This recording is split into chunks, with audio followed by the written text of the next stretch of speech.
क्या कभी सोचा है कि कुछ लोग करोड़ों का पोर्टफोलियो आखिर बना कैसे लेते हैं? तो चलिए आज एक ऐसे ही पोर्टफोलियो की चीर-फाड़ करते हैं और समझते हैं कि लंबी अवधि में दौलत बनाने के पीछे आखिर क्या राज छुपे होते हैं। लेकिन इस कहानी की शुरुआत सफलता से नहीं, बल्कि एक बहुत ही मुश्किल दौर से करते हैं। सोचिए, साल 2020 था और जेब में सिर्फ 5 महीने का पैसा बचा था। भविष्य कैसा होगा, कुछ पता नहीं था।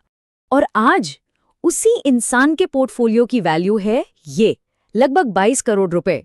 तो सवाल उठता है, ये हुआ कैसे? सिर्फ 5 महीने के बैंक बैलेंस से लगभग 22 करोड़ के पोर्टफोलियो तक का ये सफर आखिर तय कैसे हुआ? नहीं, ये कोई जादू नहीं था जो रातों रात हो गया। इसके पीछे थी लगातार डिसिप्लिन्ड इन्वेस्टिंग और कंपाउंडिंग की ताकत। मतलब वो पैसा जो हर महीने, हर साल अपने आप बढ़ता चला गया। लेकिन देखिए, सफलता की राह ना हमेशा सीधी नहीं होती। पिछले 1 साल में ये पोर्टफोलियो सिर्फ 1 करोड़ ही बढ़ा, और यही है असलियत कि बड़े से बड़े पोर्टफोलियो को भी सुस्त दौर से गुजरना पड़ता है, और यहीं पर असली परीक्षा होती है धैर्य की। तो ठीक है, अब थोड़ा और गहराई में चलते हैं। देखते हैं कि इस पोर्टफोलियो के अंदर आखिर है क्या-क्या। तो मोटा मोटा देखें तो ये पोर्टफोलियो कुछ खास हिस्सों में बटा हुआ है। सबसे बड़ा हिस्सा करीब 31% पोर्टफोलियो मैनेजमेंट सर्विसेज यानी पीएमएस का है। ये वो जगह है जहां एक्सपर्ट्स आपके पैसे को मैनेज करते हैं। इसके अलावा स्टार्टअप्स, रियल एस्टेट और क्रिप्टो में भी अच्छा खासा पैसा लगा हुआ है। अब इन सारे इन्वेस्टमेंट्स की परफॉर्मेंस को समझने के लिए हमें एक टर्म समझना होगा, XIRR। देखिए, सीधे शब्दों में कहें तो ये किसी भी इन्वेस्टमेंट पर मिलने वाला सालाना औसत रिटर्न है। ये सिर्फ ये नहीं बताता कि कितना पैसा बना, बल्कि ये भी बताता है कि वो पैसा बनने में कितना वक्त लगा। इससे हर इन्वेस्टमेंट की असली ग्रोथ पता चलती है। अब ये टेबल देखिए, ये इस पोर्टफोलियो का दिल है। एक तरफ क्रिप्टो ने 53% का जबरदस्त रिटर्न दिया है, तो वहीं पीएमएस ने भी करीब 24% का शानदार रिटर्न दिया है। और हाँ, स्टार्टअप्स और रियल एस्टेट के लिए रिटर्न का अनुमान जानबूझकर कम रखा गया है। मतलब साफ है, यहाँ हाई रिस्क और स्थिरता के बीच एक बहुत अच्छा बैलेंस बनाया गया है। तो अब एक मजेदार सवाल, क्या होगा अगर इस पोर्टफोलियो को ऐसे ही छोड़ दिया जाए? मतलब इसे बिल्कुल न छिड़ा जाए और कंपाउंडिंग के जादू को अपना काम करने दिया जाए।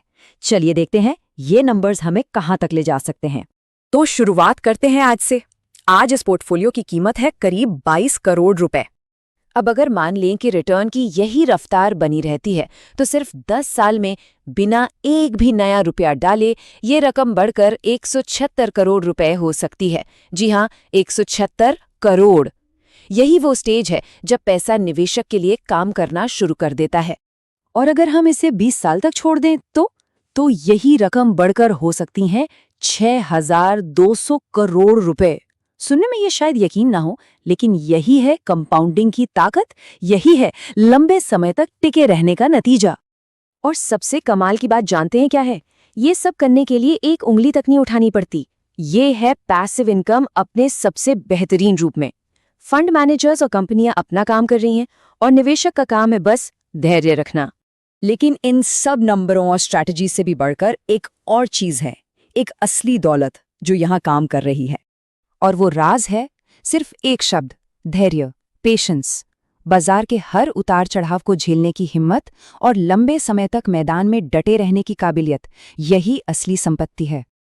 और ये बात हमें वापस 2020 के उस मुश्किल दौर में ले जाती है जब एक इंसान पूरी तरह टूट जाता है, तो सिर्फ एक ही शख्स है जो उसे बचा सकता है, जो उसे समझ सकता है, जो उसकी मदद कर सकता है, और वो है वो इंसान खुद। देखिए, ये एक सीधी सी फिलॉसफी है। दुनिया आपको इसलिए समझती है क्योंकि आप खुद को समझते हैं। दुनिया आपकी इज्जत इसलिए करती है क्योंकि आप अपनी इज्जत करते हैं। दुनिया आपसे प्यार इसलिए करती है क्योंकि आप खुद से प्यार करते हैं। असली खुशी बाहरी अचीवमेंट से नहीं आती, वो तो अंदर से पैदा होती है। तो आखिरी बात यही है कि इंसान को अपना सबसे अच्छा दोस्त बनना चाहिए, क्योंकि यही वो रिश्ता है जो बाकी सभी ताकतों की नींव है। जब कोई इंसान खुद का सबसे अच्छा दोस्त बन जाता है ना, तो पूरी दुनिया उसके लिए दरवाजे खोल देती है। तो आखिर में ये एक सवाल मन में रह जाता है, क्या होगा अगर किसी की सबसे बड़ी संपत्ति उसके पोर्टफोलियो में हो ही नहीं? शायद दौलत की असली बुनियाद पैसा नहीं, बल्कि वो इंसान है जो उसे कमाता है और सबसे जरूरी धैर्य रखता है। किसी भी निवेशक की सबसे बड़ी संपत्ति वो खुद होता है।